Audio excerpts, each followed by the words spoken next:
नमस्कार दोस्तों, आज के हमारे इस वीडियो में हम आपके लिए एक बहुत सुंदर कहानी लेकर आए हैं, झूठा गुड़। एक शादी के निमंत्रण पर जाना था, पर मैं जाना नहीं चाहता था। कारण एक तो व्यस्त होना और दूसरा गांव की शादी में शामिल होने से बचना। लेकिन घर परिवार का दबाव था, सो जाना ही पड़ा। उस दिन शादी की सुबह मैं काम से बचने के लिए सैर करने के बहाने 2-3 किलोमीटर दूर जाकर शहर को जाने वाली सड़क पर बैठा हुआ था। हल्की हवा और सुबह का सुहाना मौसम बहुत अच्छा लग रहा था। पास ही के खेतों में कई गाय चारा खा रही थी। तभी वहां एक लग्जरी गाड़ी आकर रुकी और उसमें से एक वृद्ध उतरे। अमीरी उनके लिबास और व्यक्तित्व दोनों बयान कर रहे थे। वो एक पॉलिथीन बैग लेकर मुझसे कुछ दूरी पर एक सीमेंट के चबूतरे पर बैठ गए। पॉलिथीन चबूतरे पर उंडेल दी, उसमें गुड़ भरा हुआ था। अब उन्होंने आओ आओ करके पास में ही खड़ी और बैठी गायों को बुलाया। सभी गाय पलक झपकते ही उन बुजुर्ग के इर्द गिर्द इकट्ठी हो गईं। वे कुछ गायों को गुड़ उठाकर खिला रहे थे, तो कुछ गाय स्वयं ही गुड़ खा रही थी।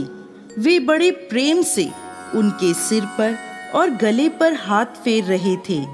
कुछ ही देर में गाय अधिकांश गुड़ खाकर चली गईं। इसके बाद जो हुआ वो वाकया मैं जिंदगी में कभी नहीं भूल सकता। हुआ यूं कि गायों के गुड़ खाने के बाद जो गुड़ बच गया था, वो बुजुर्ग उन टुकड़ों को उठा उठा कर खाने लगे।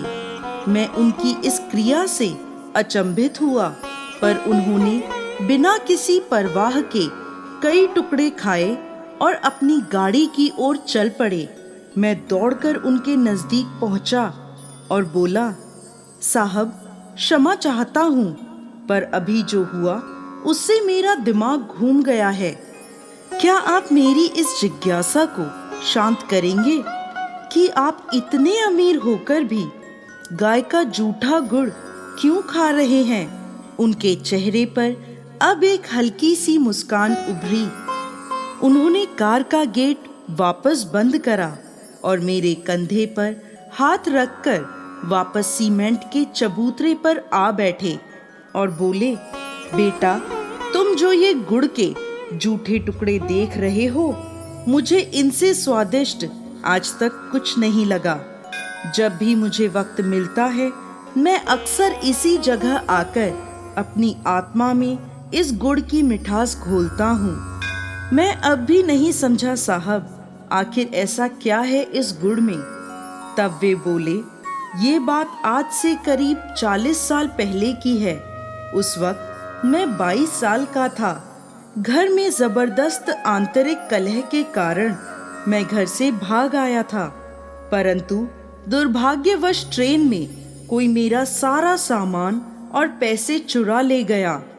इस अजनबी से छोटे शहर में मेरा कोई नहीं था। भीषण गर्मी में खाली जेब के साथ 4 दिन भूखे रहकर इधर से उधर भटकता रहा और शाम को भूख मुझे निगलने को आतुर थी। तब इसी जगह ऐसी ही एक गाय को एक महानुभाव गुड़ डालकर चले गए। यहाँ एक पीपल का पेड़ हुआ करता था। तब चबूतरा नहीं था। मैं उसी पेड़ की जड़ पर बैठा भूख से बेहाल हो रहा था। मैंने देखा कि गाय ने गुड़ छुआ तक नहीं और उठकर वहां से चली गई। मैं कुछ देर तक किंग कर्तव्य विमूढ़ सोचता रहा और फिर मैंने वो सारा गुड़ उठाकर खा लिया। मेरी मृत प्रायः आत्मा में प्राण से आ गए। मैं उसी पेड़ की जड़ में रात भर पड़ा रहा। सुबह जब मेरी आंख खुली तो काफी रोशनी हो चुकी थी। मैं नित्य कर्मों से फारिग हो किसी काम की तलाश में फिर सारा दिन भटकता रहा, पर दुर्भाग्य मेरा पीछा नहीं छोड़ रहा था। एक और थकान भरे दिन ने मुझे वापस उसी जगह निराश, भूखा और खाली हाथ लौटा दिया। शाम ढल रही थी। कल और आज में कुछ भी तो नहीं बदला था। वही पीपल, वही भूख, वही मैं और वही गाय। कुछ ही देर में वहां वही कल वाले सज्जन आए और कुछ गुड़ की डलियां गाय को डालकर चल दिए। गाय उठी, बिना गुड़ खाए चली गई। मुझे अजीब लगा, परंतु मैं बेबस था, सो आज फिर गुड़ खा लिया और वहीं सो गया। सुबह काम तलाशने निकल गया। करीब 4-5 दिनों तक यही होता रहा। सुबह काम तलाशने निकल जाता और शाम को अपने दुर्भाग्य के साथ वापस उसी पीपल के नीचे आकर बैठ जाता। एक दिन शायद दुर्भाग्य की चादर मेरे सर पे नहीं थी, सो एक ढाबे पर मुझे काम मिल गया। कुछ दिनों बाद जब मालिक ने मुझे पहली पगार दी तो मैंने 1 किलो गुड़ खरीदा और किसी दिव्य शक्ति के वशीभूत 7 किलोमीटर पैदल पैदल चलकर इसी पीपल के पेड़ के नीचे आया। इधर उधर नजर दौड़ाई तो गाय भी दिख गई। मैंने सारा गुड़ उस गाय को डाल दिया। इस बार मैं अपने जीवन में सबसे ज्यादा चौंक गया, क्योंकि गाय सारा गुड़ खा गई, जिसका मतलब साफ था कि गाय ने उन दिनों जानबूझकर मेरे लिए वह गुड़ छोड़ दिया था। मेरा हृदय भर उठा उस ममतामयी स्वरूप की ममता देखकर। मैं रोता हुआ वापस ढाबे पर पहुंचा और बहुत सोचता रहा। फिर एक दिन मुझे एक फर्म में नौकरी भी मिल गई। दिन पर दिन मैं उन्नति और तरक्की के शिखर चढ़ता गया।